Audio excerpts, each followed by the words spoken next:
This is a production of PBS Charlotte.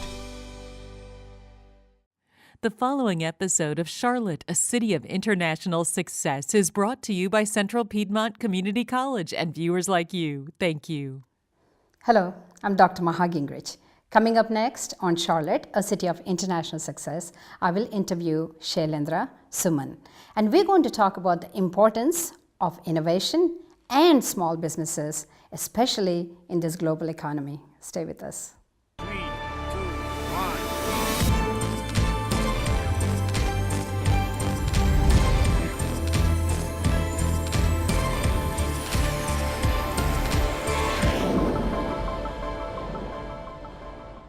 Welcome to Charlotte, a City of International Success. I'm Dr. Maha Gingrich. Today, our guest is Mr. Shailendra Suman. Mr. Suman is the president of TVL International. Welcome to our show. Oh, pleasure is mine. Thank you. Well, it's a pleasure to have you, and I am looking forward to speaking to you about innovation, because especially in today's world, innovation is extremely important for economic development, global competition, and also just in general to be a leader in the world. So I am so excited to talk to you about all these details shortly, but originally you're from India, but what part of India are you from? Actually, I grew up in a village in Bihar, which is northeast, very close border to Nepal. Oh, really? Up there? Up there, yeah. So one side is the Ganges, flows through Bihar, Yeah. foothill of Himalayas. Actually, the place I was born was very close to Sitamarhi, which is 4 miles, where goddess Sita was born. Goddess Sita was born? Born, yes. Oh, wow. That's a very important aspect of Hinduism, right? Yes, that's a Story. very religious place, Yeah. holy city. Holy city. How wonderful is that? So, is it in the city, or were you born in a village somewhere? I was born in a village, yeah. Oh, okay. What's the name of the village? Athri. Athri. Athri, yeah. You don't find it on the map. It's a remote part of Bihar. Oh, that's kind of nice. Anyway, Yeah. sometimes it's good not to be on the map, you know. So, did you have your family was large? You had a lot of siblings? Yeah, actually, it was my father was the only child, so that way it was a small family from my grandparents' point of view. Yeah. But we are 7 brothers and sisters. Whew, 7 brothers Brothers and and sisters. sisters. 5 I always take a deep breath on that one, because I know how hard that is to raise that many kids. Yes, yeah. So you have 7. Yeah. Where are you in the hierarchy? Actually, I'm the 6th in the hierarchy. Okay. So I have 1 younger brother. 1 younger brother. Brother. Oh, wow. Now, what did your father do? He was a professor in a city, Bhagalpur University. He was professor of chemistry. Chemistry? Yeah. Oh, wow. Okay. And hopefully your mother was a housewife? Housewife, Because yes, there's yes, 7 yes. children, that's a full-time, Yep. 2-3 full-time jobs together. So did you then grow up in the village, all of you, or how did that happen? No, it's a little bit different in my case. Yeah. Because I grew up in a village with my grandfather or grandparents. Okay. That time I was the youngest in the family, the 6th. And since my father was the only child, Yeah. everybody was living in city. Somebody has to stay in village with the grandparents. Since I was the youngest, somehow he picked me. Okay, you stay with me. So my childhood, basically, I grew up with him till the age of 10. Oh, so you were with your grandparents in the village? Yes. Now, did you have schools in the village? No school, no formal school. Actually, it was a village traditional. No electricity, no running water, mud houses. It was that kind of village. Wow. So mud houses. Mud houses. So no electricity, no water, no schools. No schools. That is pretty intense. That's pretty intense. What about your siblings then? Were they somewhere else? Yeah, they were in the city with my parents. Okay. So that was Bhagalpur. So two different setup. Very different, I would think, if they're in a city, right? Yep. So they were, then your siblings were going to school? They were going to schools, yeah. What happened then for you? How did you ever go to school? I know you got your master's now. I did the homeschooling in the beginning. My grandfather, he used to teach me whatever the basic skills we need of the math and the writing, reading, those kind of things. Yeah. But when my brother and sister, they will come and visit me, they will talk about schools. They will talk about movies, train. That time the radio was a big thing, So that inspired me one time, or maybe I got jealous. They are so privileged. Yeah. I'm not. I should be going to the city, not to school. I should be living with him. Because it was exciting. Excited to hear all those Talking things. about radios and Yeah. movies. And Kind of thing, yeah. So my father, he was a professor, must be visionary. He said, yeah, this kid also should get education. He should go to school, get a formal education. And then he brought me to the city. So I started with the 5th grade. because you were homeschooled, Yeah, pretty homeschooled, much, kind of, right? yeah. So you tested maybe and got into Everything goes by the age. Okay, so you are almost 10 years old, so you should be in the 5th grade.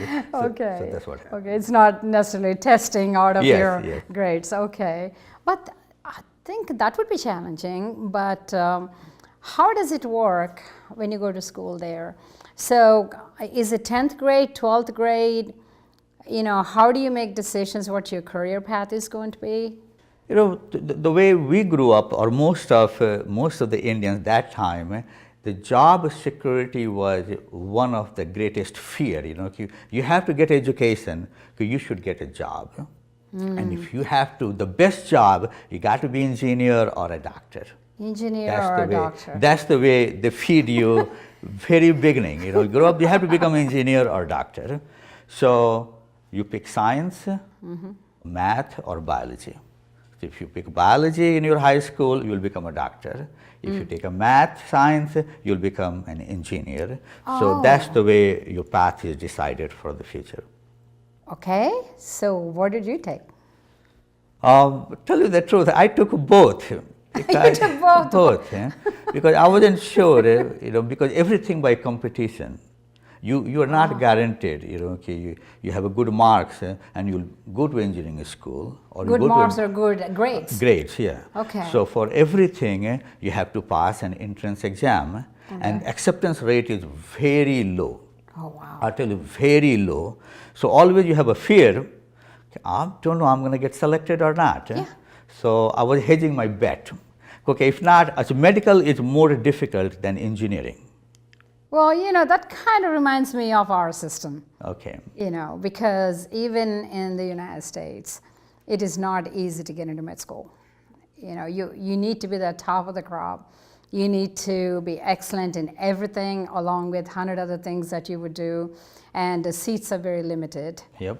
And CPCC offers a lot of different kinds of prep courses for different curriculums, and for engineers, for IT certifications, and we also have nursing programs. So I know how hard it is to get into, especially med school or medical programs, period. So Same in India. Same Wow. in India. So you took both. I took both. What did you end up doing? Believe me or not, I got into medical school. Oh, And then also I got selected in engineering school. So I started medical school already a few weeks, but then my parents said, no, Suman, you should become an engineer. You should go to engineering school. why? Why? Because my elder brother was already going to a medical school. So, okay, one son is already will become a doctor. So other one should be engineer. Become an engineer. I like So that. That's the way. And then I switched. I went to engineering school. Okay, I like that. I like that story. So, what did you do in engineering? I did the mechanical engineering. Mechanical engineering. Okay. So, when we were talking before the show, you said that you were part of Rotaract Club. Rotaract Club is part of the Rotary Club, And Rotaract, actually, birthplace of Rotaract is here in Charlotte. Can you believe it? Yes. Okay, Yeah. and it's a Charlotte North Club, which I had the privilege of being the president of. So it's truly a small world just to realize that you were in Rotaract back then. And you said you did some things as a service. Can you talk a little bit about that? Yeah, actually, that's very near and dear to my heart, because one of the best things happened to, I'll say, us, because there are few of us in engineering school. We joined Rotaract, and Rotaract just not gave a platform of an international community, but actually it taught us a lot about the charity, community services. We used to do the iCamp, a lot of things we did around the BIT Sindri campus in the society as a BIT student, which a lot of us, they did not do it. So when we got involved with Rotaract, somehow an idea came up in our mind. Yeah. We should do some adventure trip. Adventure trip. Adventure trip. Okay. It was really adventurous. If you look at the time in early 80s, it was 1982, and 4 of us decided we're going to go take a tour from bicycle from Dhanbad, Sindri Dhanbad, all the way down to Goa, about 3,300 kilometers, just ride on the bike. Did you say 3,300 kilometers? Yes, On bike? on bike. How many days did it take And the you? pedaling, yeah, it took me 34, 35 days. Yes, Yeah, at yes, least at you would least, take yeah. that many days. Yep. So, And I want to so- bring back the road tracks. See why the road tracks and the cycle tour Yeah. is related. Road tracks actually sponsored our bicycle trip. Okay. And we met so many Rotarians, so many clubs. We made a speech, visited them in almost every city along the way, because we wrote them in advance and they welcome us. So really, I think your enthusiasm to take risk, to do good, to do something different has been there since you were little, obviously. So how did you, you finished your engineering there, obviously, but how did you end up in the United States? Yes, so when we graduated, one of our friends Yeah. came directly from college to US for masters. But I stayed back because I wanted to do something different called the IAS officer. That's administrative services in India. It's considered very prestigious, and every parent wishes their kid would become an IAS officer. Oh, wow. Okay. So I tried for that. I did not finally compete because there's a stages of examination. You have to do the prelim and the main and the interview, and then finally you find out you got in or not. I did not get in.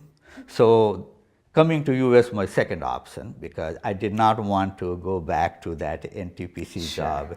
So I applied few places and I got accepted here in US. What did you do? Your master's here? Masters, yeah, mechanical Masters. engineering. Mechanical engineering, you did your master's. So did you find your job here in the United States, obviously? Obviously, yep. So few, all the people have their adventure in finding a job when you are on a student visa. Yes. But those days were different. The late 80s, early 90s. I got a job, and then it never stopped. Never stopped. So what was your first job? I was a software engineer for a power plant, nuclear power plant simulator. Whoa, nuclear power plant. Plant simulator. So if you are an operator of a nuclear power plant, Yeah. you need a training.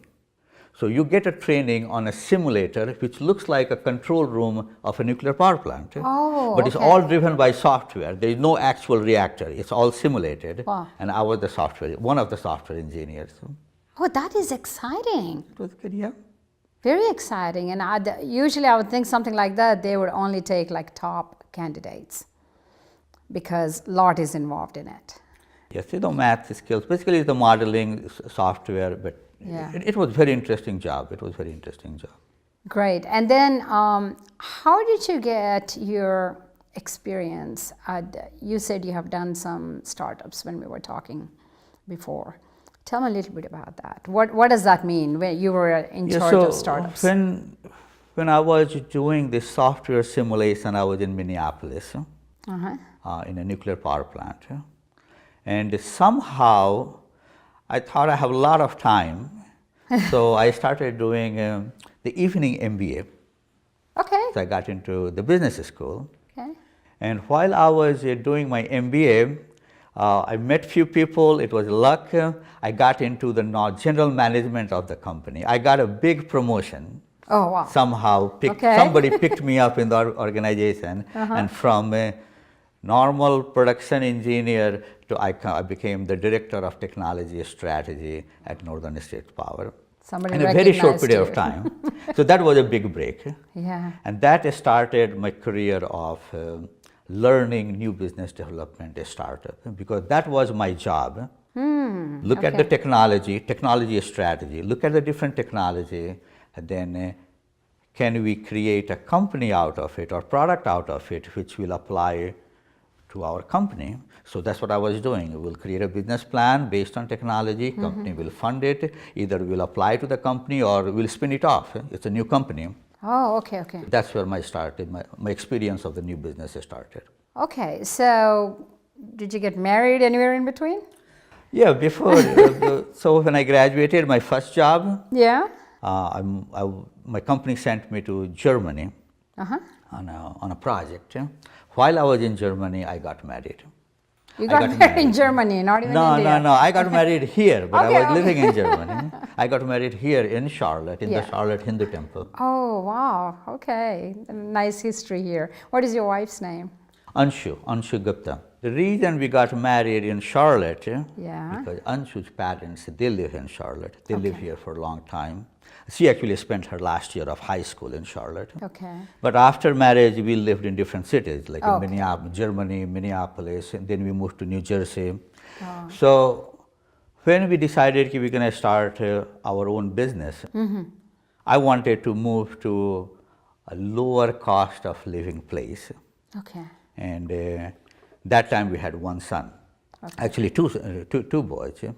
When we decided we're going to move out to start our new business. So I think what would be a better place than Charlotte? You have a family support system, isn't it? Absolutely. So So it's that's a small city, non-stop flight to many places from the Yes. USA. So a lot of things came together, and it's been a wonderful Start experience. business here. Let's talk specifically about your first innovation. So how did you get inspired to start the gas gauges that you did? It's a combination of few things when you start your own business. Number one, every Indian as engineer, at least I know all my engineering friends, who come here, always they have some kind of back in their mind that they want to start their own business. Oh. Most of us think, because they do new stuff in their day-to-day job. Sure. And that's what I was doing for a long time, create new business. So the second, since I was doing the same thing that applies to me for big corporation, Yeah, so I thought, why can't we do it for myself? sure. And my experience gave me a lot of background of understanding what to do, what not to do, like how you manage the risk of a startup. Yeah. So I knew I was a little bit ahead of most of the people how to manage the risk. So product I picked that has very, in my mind, very little risk of failure. Okay. But still, it was a big risk because you have to quit what we did, we quit our job. Nobody was working. We sold our house, 2 kids, little ones. We moved in apartment right here, down the road. That is and risk. it took me more than a year before I brought that product to the market. So tell me what that gas gauge is about. So this product, it's a very simple gauge, just like a fuel gauge in your car. It has a needle. It will tell you how much gas in your barbecue tank. Okay. And the reason we picked this product, because everybody runs out gas in the middle of cooking sometime. It's very frustrating, very annoying. Yes. So it was an impulse buying item. Yes. And if you look at the risk point of view, I found this technology or product in Australia. Oh, okay. Then you So, patented. yeah, so it was, the patent was already existed. It was already there. For US, I licensed exclusively that Okay. patent. What a great idea, because that is really something that it's a common need for every household. You know, so that's where the innovations are. Yes, you know. identifying the opportunity. Opportunity is a very big one. And then next one, I know you tried something else and it didn't work out. You know, the many things. Many things. Many Okay, things, let's talk about the one that did work. That is the light bulb. Tell me a little bit about Yes, that. a light bulb would be, I will say, another example of a product which really solves a problem which has not been solved ever, first time. So it's a very simple product. It's a light bulb which looks like a light bulb and works like a light bulb every day. You just take your normal light bulb, change with hours, power is there, it works from the same switch. Yeah. Now, the unique thing, when power goes out, Right. you still control, turn on and off from the same wall switch, and you don't have to make any change. All the technology is inside the bulb. Super. Yeah, nobody Never has have to done be in it. the dark when the hurricanes hit us. Yeah, a lot of. Actually, in US, you don't realize that much because we don't see that often, power outage that often. But developing countries, India, Africa, it's like every day you have a blackout or a brownout, and people, they use, the dirty kerosene lamp. Yeah, trying to get. What a great opportunity, for, like you said, especially third world countries, to continue to have lighting. What is the new stuff that you're doing right now? Actually, I just modified my old gas gauge for the barbecue tank. Yeah. Now we call the buzz term IoT, Internet of Things and the cloud. So I brought everything together. Yeah. So it looks like a Band-Aid. We haven't launched it yet. It looks like a Band-Aid. It has a Bluetooth and sensing in it. You attach to your tank. It connects to your phone on your app. And then your phone will connect to the cloud, and the retailer like Ace or Lowe's, they will know before you are running out of gas. Ooh, I like and that. They can send you a coupon or marketing material. Hey, come to my place and you can exchange your tank or buy other things. So we are very excited about this product. So. Wow, innovation. So what are the challenges when you get into this kind of, because innovation is risk-based. Yeah. Your family is sacrificing things, your financials, you're putting your own money into it. And, and it's not like you can just get it done. It is something that you are actually creating from the seed, and then it's going to take some time for it, to come to fruition. Yep. So give me quickly maybe about 4 or 5 challenges that you have in something like this. Yeah, the challenge is, I will say definitely the number one is you have to have a very good family support system, because if you don't have that, you can't do anything, because then you'll forced to go to job, go Very to work true. kind of thing. But besides that, in my case, all my products been in a very different industry. Mm-hmm. So finding the right people who can solve the idea or the problem I'm thinking, because I'm thinking about a problem, cracking the code, we need the right people. Okay. So my people could be anywhere in the world, but most of the people are in India. That's where I got my product development done. Besides, the second one is a challenging thing is the resource. And that resource is the capital, Putting your own money on the line when 9 out of 10 things you try will fail. Oh, yes. So that's the statistics. That is hard. The success story is just 1 out of 10.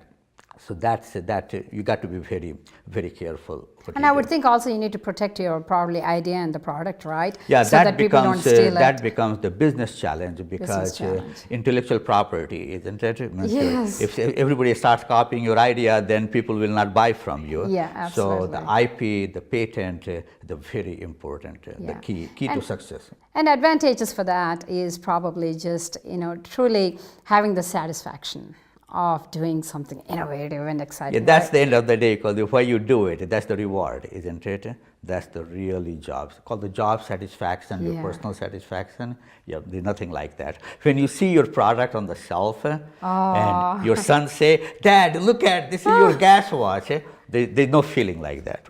Yeah, There's no feeling. that is so exciting. You have received many awards for your innovation, and you also had the privilege of actually going to White House, right? Yeah, recently, last week, I was there. We were invited as a company, a Yeah. small business. President Trump invited everybody to talk about innovation. Talk about the and innovation small and the business. small business, because small business is the growth engine of America, and this is the 65th anniversary. So the administration is doing a lot of events, and this is called their kickstart. So they invited a bunch of us to talk about the issues a small business face and what they are doing, from tax reform to SBA loan, things like that, to make sure a small business flourish in this country. That makes perfect sense to me, because the only way we can continue to be a world leader is to continue to have small businesses, innovators, take that risk, take that energy and put it into action, and continue, to be very globally competitive. Yeah. And that's what United States stands for. And thank you so much, because people like you are the ones who are really making that happen and continue that image of United States being the world leader and an innovator. And so it has been a total pleasure speaking with you. Thank you. Yeah, thanks for the opportunity. It's been wonderful. And thank you for being on our show. And thank you for watching Charlotte, a city of international success. I'm Dr. Maha Gingrich. Please join us again next time, right here on WTVI PBS Charlotte.